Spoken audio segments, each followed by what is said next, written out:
好，再来下面的讲解2，要分解8减2。哎呀，你看一下，这个是多少的平方？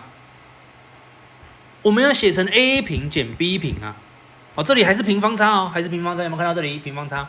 所以 a 平，那 a 要写多少？那 b 平 b 要写多少？总不可能根号2这样吧，很麻烦吧？所以怎么办？8跟2可以先提出2，所以我们就先把2提出来，里面就剩下4减 x 平。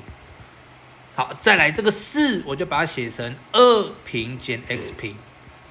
来，你看一下新的括号，新的括号，我们就可以把它写成 a 加 b a 减 b 了，这样的吗？好，所以 a 加 b a 减 b， 这样才是你的答案哦。那第二题可以提什么？就尽量把它提出来。哦，先提嘛，等一下你才不用提这么多啊。好，那我们我就先把4x 提出来，4x 提出来就是4x 平减1。好，那括号呢，我再把它处理一下，也就是2x 的平方减1平方，这样看到吗？所以现在 a 是谁？2x， b 就是1。好，所以就是4x a 加 b a 减 b。好，这个就是第二题。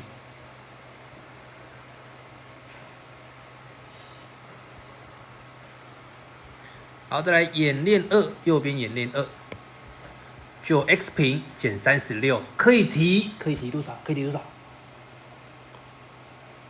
？9。好，那我就去把9提出来。9提出来 ，x 平减4。好，那我就不写4喽，我不写4哦，我写2平。好，那这样很明显就有 a 就有 b 啦。好，我们就可以写 a 加 b a 减 b。好，再来下面第2题，这项可以提什么？x。好，那我就把 x 提出来。那1减9x 平方。好，那这个1我把它改写一下，改成1平方。9x 平把它改写一下，变成3x 的平方，这样。好，这样很明显 a 就是1 b 就是 3x。好，所以就是 a 加 b a 减 b。来，答案在这里。